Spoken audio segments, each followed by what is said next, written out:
Action. I'm down here in Salamanca and we're trying to learn about what Palestine's all about. I'm here with, Faraz Shaheen. and let's get to the first question. So, what are we freeing Palestine from? We're freeing Palestine from the occupation. So Israel has been occupying Palestine for 75 years. Pretty much they been trying to create a nation on a land that already has a population and a culture and people there, slowly getting bits and pieces of land and putting settlers in there. And now it's gotten to a point where they want a chunk of land, and that's Gaza, and they've been kicking out people to build houses, build buildings, vacation spots, just so they have more spots for their settlers. Yep.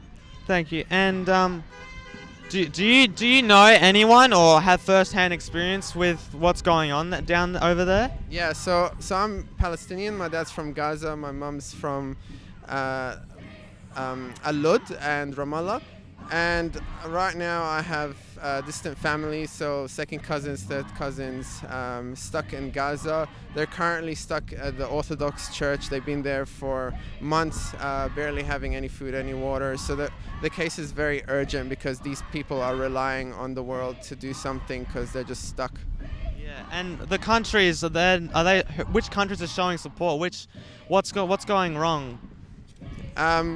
Pretty much the Western countries are, at the beginning of it in October, they showed barely any support. They were defending Israel to be calling it as self-defense, but without acknowledging the fact that Israel has been causing and killing people for longer than October, for 75 years. So that was the main issue, where they didn't show any support then, and now they're trying to show support slowly, but we have 40,000 innocent civilians killed, and only now they started showing support. And that's America, that's Britain, that's Australia. Australia is not innocent from this. Even though we're in the other side of the world, we're still sending weapons to Israel, and then we're asking them to cease fire. At the same time, we're sending weapons. So it's very contradicting and very hypocrite of Australia to do this. They act that we care, but we actually don't care. Yeah, so that means with that, is there like a party or like Labour or Liberal or whoever to vote down here to help change something? I mean, Greens have always shown their support with Palestine. Like I'm saying, it's not a new issue. This is an issue that's been going on for years, and the ones that have been supporting Palestine before October are usually the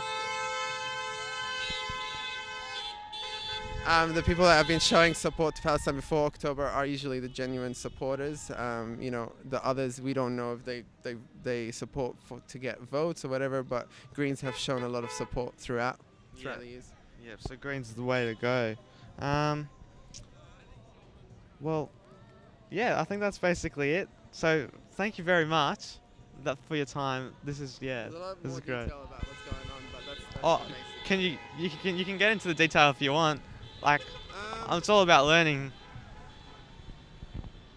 I think the main thing for people to understand that Israel is not a representation of all Jewish people.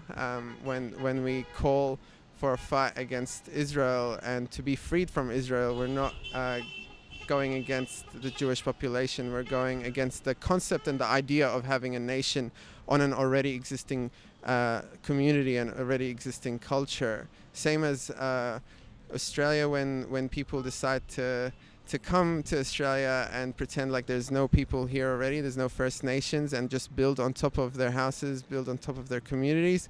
The same thing is happening, but it's happening in front of our eyes, and it's happening now.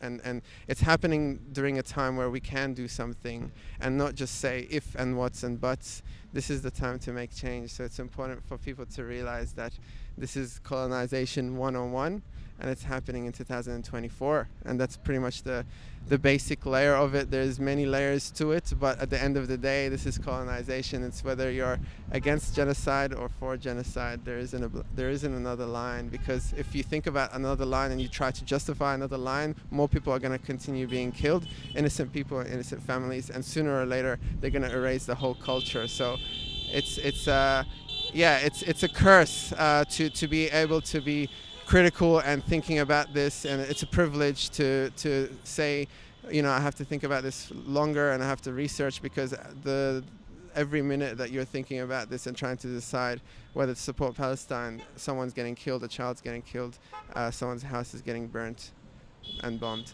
So, yeah. Don't think, just do actions. We don't need academic reports. We don't need essays. We need actions. We need people to start disrupting. Thanks. Yeah, that's exactly right. Yeah. Well, thank you so much for this time. No worries. Yeah. Thank you. Good job. Thanks for doing that. Good luck. Hello. So, what's your name? I'm Emmanuel. Emmanuel.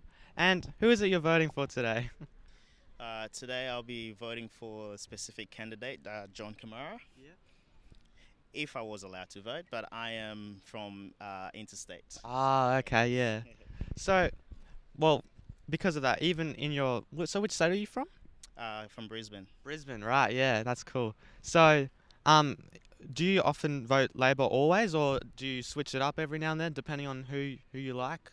Who you vote? Yes, so no, I do switch it up depending on what's going on in the currently in the States or what's happening at the time and stuff. But obviously it's not just because so it's based on what's going on. I do switch it up. Yeah, so hold on, give me a second. So what influences who you vote? So what policies, stuff like that? Again, same deal. Depends on what's going on. You know, as we know right now, there's a lot of crisis surrounding home, families, affordabilities, and things like that. So housing affordability to help families is one of the main things. Yeah. So those are issues. Whatever is the current issues, and that party that is that will be willing to support those issues first. Yeah. Yeah. And have you heard about the stadium down at Macquarie Point? Do you have a stance on that, or because you're interstate, doesn't?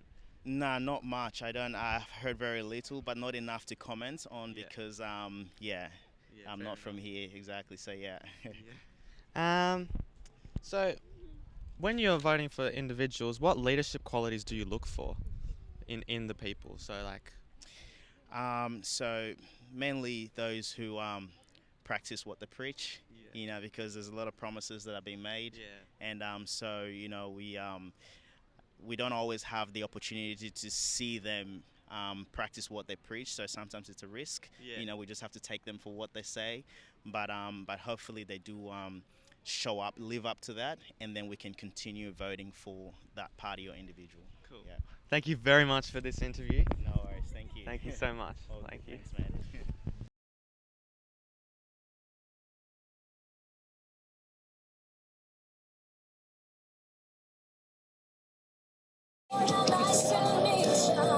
very dark. I'm gonna step over this though. Okay. Thank you very much. So what's your name? Daria. Daria? Yeah. Are you Tasmanian? I'm Ukrainian. I've lived here for 4 years. Oh, cool. Yeah. So my question is, what makes who makes you? Sorry, if I something. So this is my first time. No worries. You're doing really well. Yes. Yeah. So what influences who you want to vote for? So what sort of policies and things? Oh, I think I'll put it back to Tanya because I don't vote. I'm a permanent resident.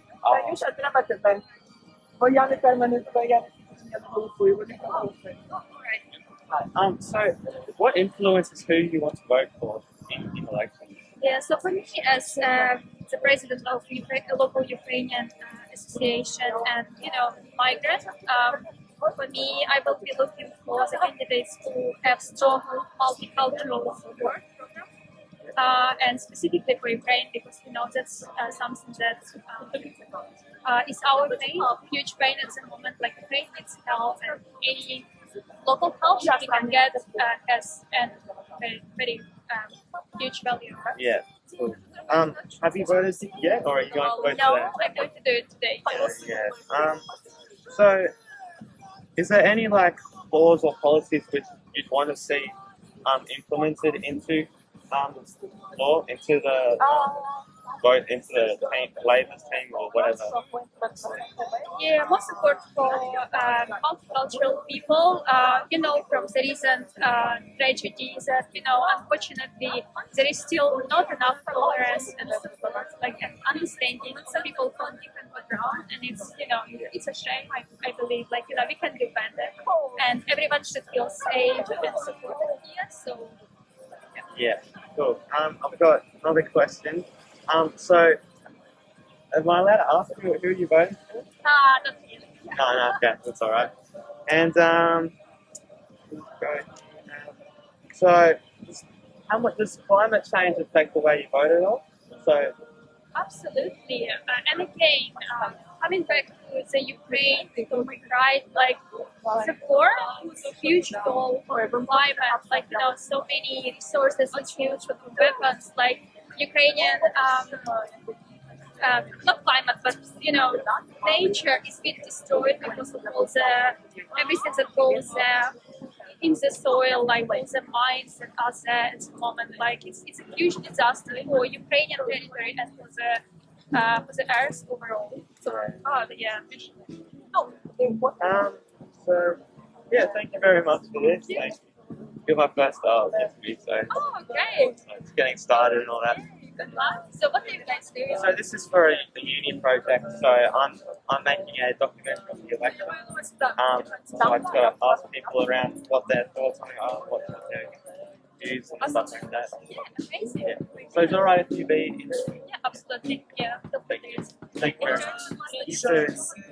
Filmar? Sorry.